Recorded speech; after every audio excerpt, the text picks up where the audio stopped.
So, like technical side, you are working in microservice project, correct? Yeah, yeah. So, which microservice architecture you are using in your project? Uh, so I didn't get your question. Which microservice? I mean, architecture wise. Microservice is the architecture, and in this microservice architecture, we follow the different of design pattern. Yes, so I mean there are many components which are used, like service discovery we are using for that we are using Eureka, and for API gateway we are using like Spring Cloud API gateway, Okay, and, so and for yeah, that. if I want to define, yeah, Mhm. if I want to define the my microservice as a Eureka, so how you define that? You want to register your microservice on Eureka server? Is that your question? No, I don't want to register on Eureka server. Hmm. That particular microservice should work as a Eureka server. Okay, okay. For that, I mean, you need to add the dependency in your form.xml, the Eureka server, uh, and then you need to enable the enable Eureka server annotation in your main class. Enable then Oh, your application will act as a Eureka server. okay. Okay. And if suppose in the like we use the application properties file like application YAML file in our project. Correct. So how we can get that properties in our code, that value of that particular properties in our code if I want to get that. Okay. So we can use @value annotation, and in the value annotation we can provide the name of the property, and it will automatically inject in your value object. Okay. Any other way by which we can take that? Uh,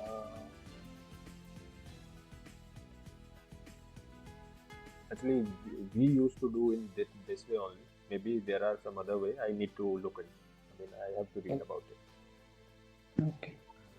So there is actually one property. I also forgot the actual name, Mm-hmm. but the one property is there by which if we define that property on our class, Mm-hmm. so if we provide the directly value of that, if suppose in our application YAML file, Mm-hmm. if we define like URL, okay, and if Mm-hmm. we declare that particular URL in our class where which we are defining that particular annotation, so Mm-hmm. it will directly provide the getter for that. So actually there is one property. I also forgot So the actual name, but there is one concept. yeah, maybe there are. I mean, obviously, if you're telling there could be. But in our previous project, we used to like I said for the shopper Jugmart, we used to do only Spring and XML configuration. So there we used to define in the XML like property and property name. Then we need not use to annotation, and Spring will directly inject the value whatever you are defining in the XML. But here in Yes. Spring Boot, we are using value annotation. Maybe I will read about it. I will read like what are the all alternative ways to read the properties. Yes. Have you ever used the Lombok? Yes, actually we are not using Lombok, but I know to remove the boilerplate. I mean, for the practice in my personal workspace, I have used Lombok. So you need not to write down the getter and setter constructor. You just need the annotation at the rate data at the rate all arc constructor, no arc constructor, and just define the fields, and that's it. Your Pojo class is complete. So in the Okay. runtime, it will inject the getter and setter. But I find Okay. one difficulty while getting response. So my project was not able to convert the response into the JSON format. I was not able to get the JSON format response for my API when I was using Lombok. I removed the Lombok and all problem got resolved. I was able to get a response. So I fear uh, I will look into this No, how to resolve it. if in our controller layer, if we use the REST controller, so Yes, then it will automatically convert the response in JSON format. No? agree. I did it. I mean, this way I read the API, but I don't know somewhere I was Okay. not able to. but I was trying just for my knowledge, so I'm not get into the details. I just removed the Lombok Mm-hmm. annotation, and then it was working fine. So I thought I Oh, confirmed with my senior, and my senior also told, okay, before using Lombok, you should, get into all pros and cons, then only use with the production because highly risky. mm-hmm. So that's why, but it is very useful. I mean, the code, Yes. Yes. it will reduce your lines of code definitely. Getter and setter are, Mm. So have you ever write the JUnit in your project? yes, yes. In our project, we use that JUnit, JUnit with Yeah. Mockito. Sorry. If suppose we have the one class and over the class if we have the from the service layer if we are calling the repository layer, so Mhm. how to move that particular repository calling from the service? Sorry. For that, we used to use Mockito. So we need to use the DAO where we, I mean uh, you have to mock the DAO class. So you will at the rate mock the service class, and then you will use when DAO dot that method is called, then return uh, the object which you want to return as a dummy object. Okay. Yeah. What is the difference between at the rate inject mock and the at the rate mock? Inject mock and mock. Okay, so these both are used. Inject mock is actually inject the dependency. Mock will mock the dependency. I mean, at the rate mock will not inject the dependency. I mean, how to tell you? I mean, I've used both these annotation, but how to tell you the difference? Inject Mhm. mock, if I say mock, mock will mock the object and dependency will inject the dependency. I'm not able to recall the difference. Okay, no problem. So, in your project, is there any method like which is the static method which we are mocking from the JUnit?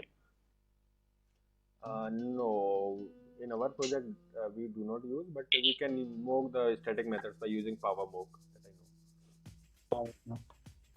Okay. Which JUnit version you are using? We are using JUnit 5, Okay, wonderful. Jupyter Lab. Okay. Okay. So, which Java version you are using in your project? We since starting of my career, I got a chance to work on Java 8 only. Okay. Fortunately, So, now Java 17 has been released, but yeah, unfortunately, Nested are only on Java 8. Really difficult to migrate to Java version. yeah, in Java, it like we have the stream API also. Yes, So yes, you yes, work.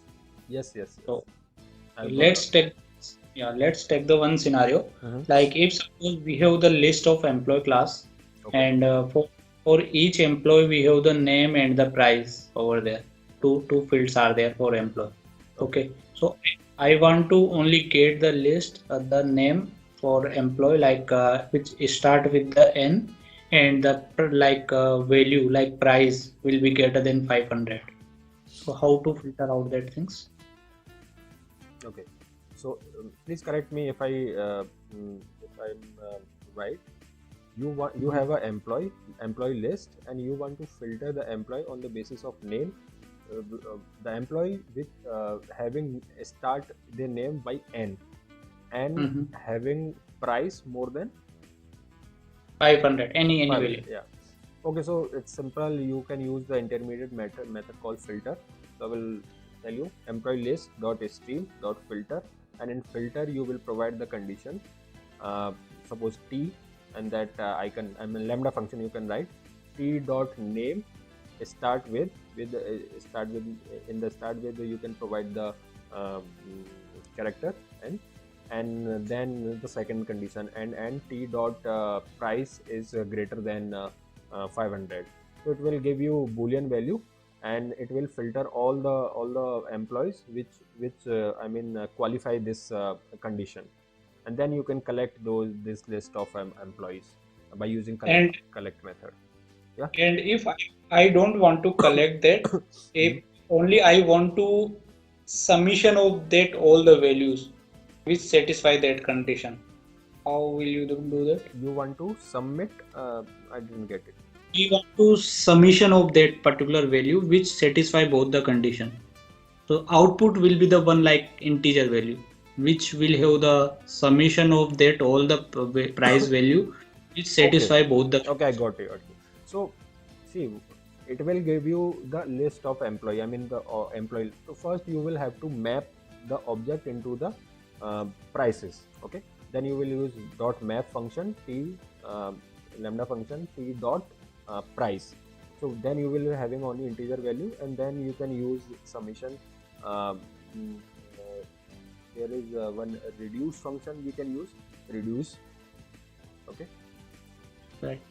reduce function we can use, and reduce we can put the starting value maybe 0, and then comma we can put the method reference sum we can use. Yeah. And other than that, there are all I mean there are alternative ways. We do not have to use this reduce method. I think there are some aggregating methods also. Sum is there.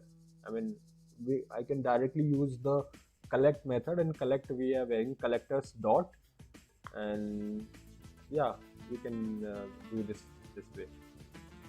Okay. So, how many design pattern you have used in your project?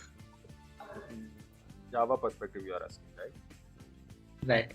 right? Sorry. So the most common design pattern is singleton design pattern. I have worked on singleton design pattern, builder design pattern, factory design pattern. Also facade we have used for database. We need to connect a different database, so for that we use facade design pattern. That's uh, a different Okay. design. Sorry.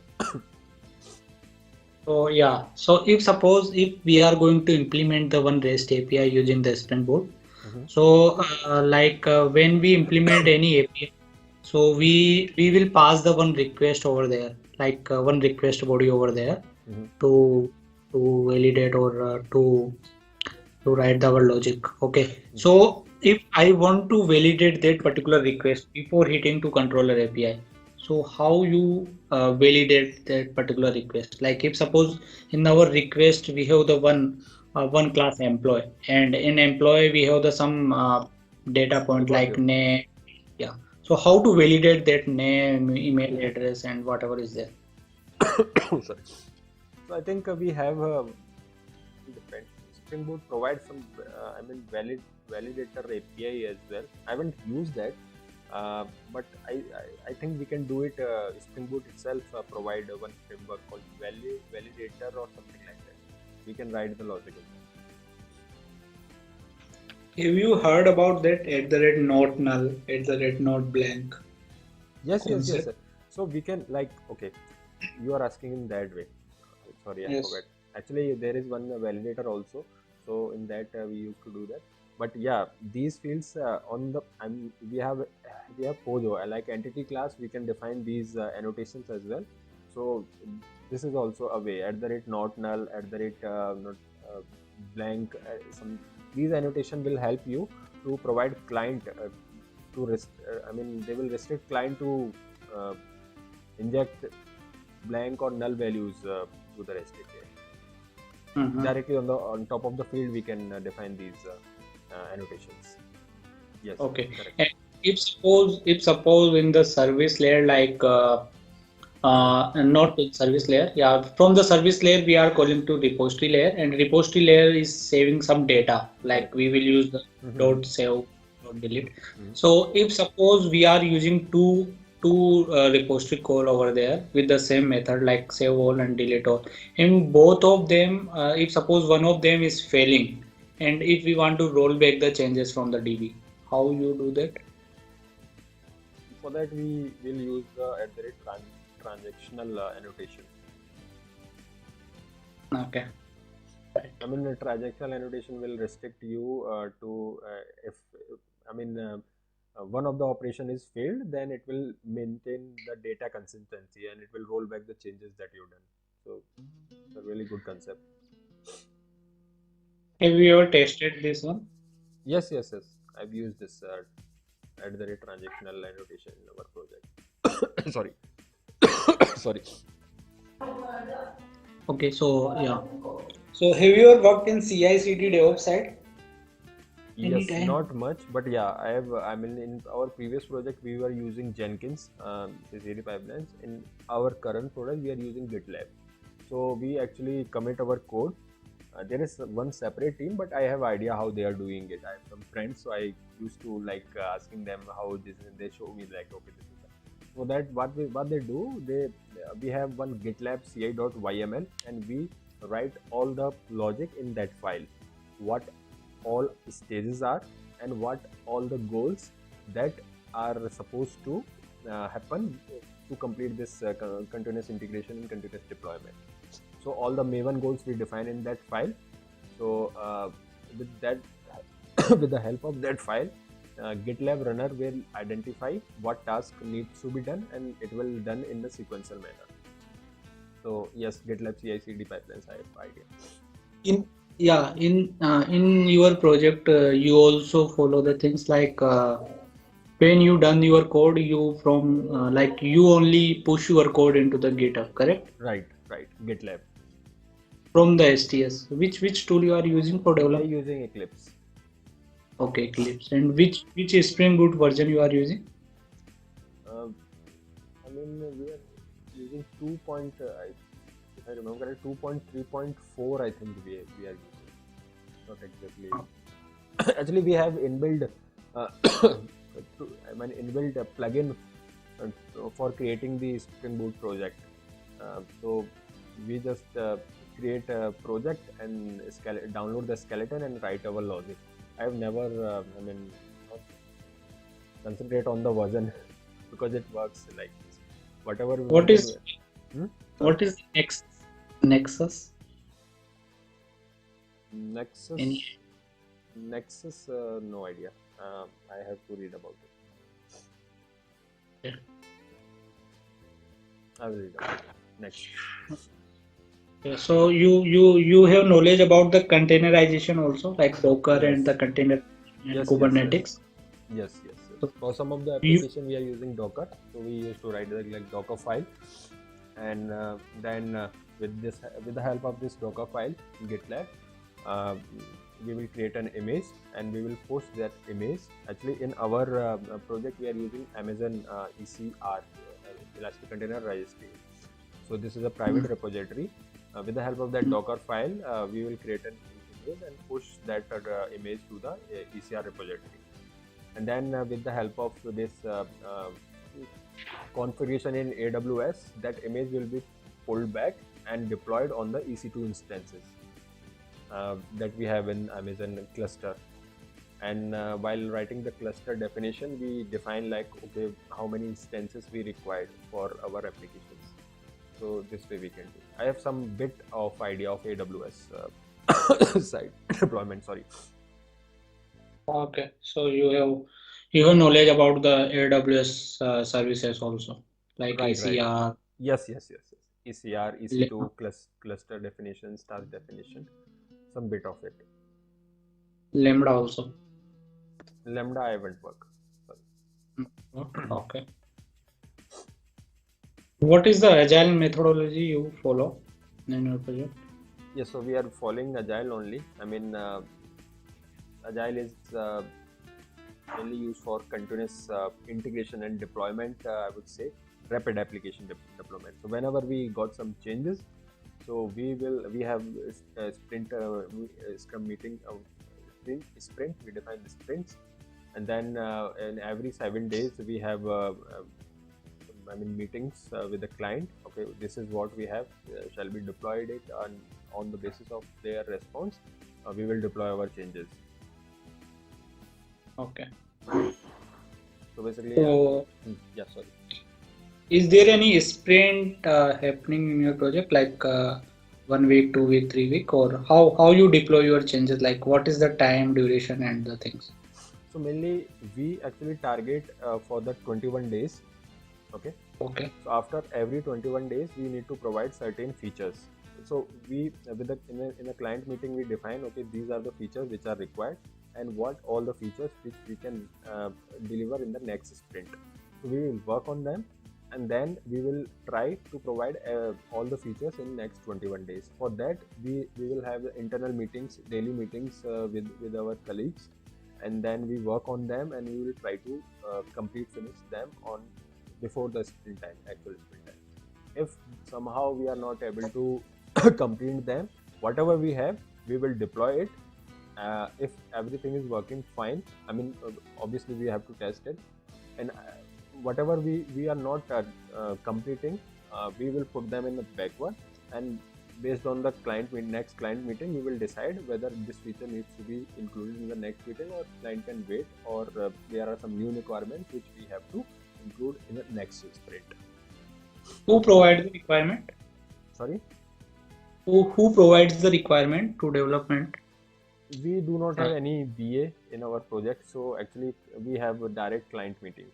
I mean, okay. me with my lead go to the client meetings and collect the requirement, and we all actually use Jira in our project. So we actually write our own stories based on the requirement and distribute among our team. Okay. Yeah. Okay. So what is the team size in your project? So we have 4 people in our team. Me and one more is a developer, one team lead, and one is a tester. So that's related to one project. In another project, I am the one who is managing the team. So it is a small team. I mean, there are 5 people which are working on different projects. But in the microservices project which we are working, then I'm working as a backend developer only. Which database you are using in project? Oracle. In my Oracle. previous project, I've used DB2. I mean, yeah, these are relational database. All are same, following SQL. Okay. So are you familiar with the SQL queries also? Yes, Right? yes, yes. I'm familiar with the SQL queries. Actually, in our previous project, I used to write some SQL queries because whenever there are some issue or incident there, so we used to analyze those incidents and find why it is happening. So to find the impacted data, I used to write SQL queries and deployed it on the production using Shell script, and then Shell script will run every day to find whether there is any impacted data or not. So I have some idea. I mean, I have idea how to write SQL queries. You can ask me questions. I will be happy to answer. Sorry. Okay.